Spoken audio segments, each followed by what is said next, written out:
Hi, I'm Tesla. Yingjie Shen suggested me to make a 3A snap start tutorial, but I feel like that's going to be very little content for a video. So I decided to make an all-in-one tutorial for snap starts, wind-ups, and binds. I will introduce some snap starts that consider 3A specific situations, binds that involve two yo-yo interactions, and some binds that are potentially clickable. Some interactive binds are like pure magic to non-3A players, and this video will explain the idea behind these magic tricks. The tip for this direct throw snap start is that you have a string in front of the yo-yo. When you throw, it will rub the pads and spin the yo-yo. Hajime used this way to restart his yo-yo in WYC 2017. If you look really carefully, you can see the string here.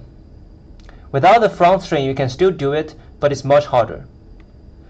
The problem of the most basic snap start is to interfere from the other yo-yo.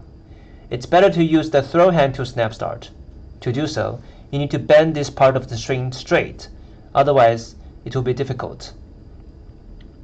The interactive wind-up is shown by Hajime in WYC 2024. You pull both strings straight and use one string as a helper to fully wind up the other. The helper yo-yo must be below the other for the wind-up to be clean, or you will end up with an annoying kink. You can combine this wind-up with other snap starts. This method is used for emergency bind of a yo-yo while the other yo-yo is dead. You will grab the dead yo-yo, let the strings stick together, then gently toss the other yo-yo, and whip the dead string onto the tossed yo-yo before the string becomes straight again like a spin top.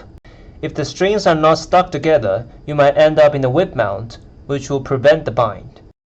The next few binds will be very similar. When first learning assisted trapeze and tri-attack to trapeze, there could be snags, and those can be explained by these binds too. The main idea is that we slack one string, bend straight the other string, and glide the yo-yo of the slacked string onto the bent string in the correct direction to trigger the bind. This tri-attack bind is a bit harder. I learned it from the Chinese player Zihao Song. We first go into tri-attack to trapeze entry. Then we avoid pinching the string before the flip, so the yo-yo will glide this way. Then, when the flip is about to finish, the yo-yo is going to be pushed back, and this backwards movement is what triggers the bind. I learned this front style version from Hajime EFR. You first enter blue line, then drop the dominant yo-yo and let it stay on the other string. Then pull it, let the other yo-yo pass through from the outside, and the yo-yo will naturally bind. These two are based on the same idea, but the straight string is in the trapeze. Therefore, when you bind, you have to dismount the trapeze immediately to avoid tangling up the whole thing.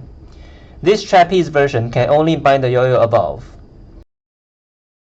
This trick is actually a double or nothing on another yo-yo. I came up with it myself, but later I realized it's done by someone else earlier. According to IYYF rules, you can only get clicks when binding both yo-yos simultaneously. So usually, you either do simultaneous laceration bind or bind one yo-yo and laceration bind the other. Here, I mainly want to discuss the differences between these two binds. This is front style laceration bind simultaneously, and this is in side style doing a one-handed sky bind and a laceration bind at the same time.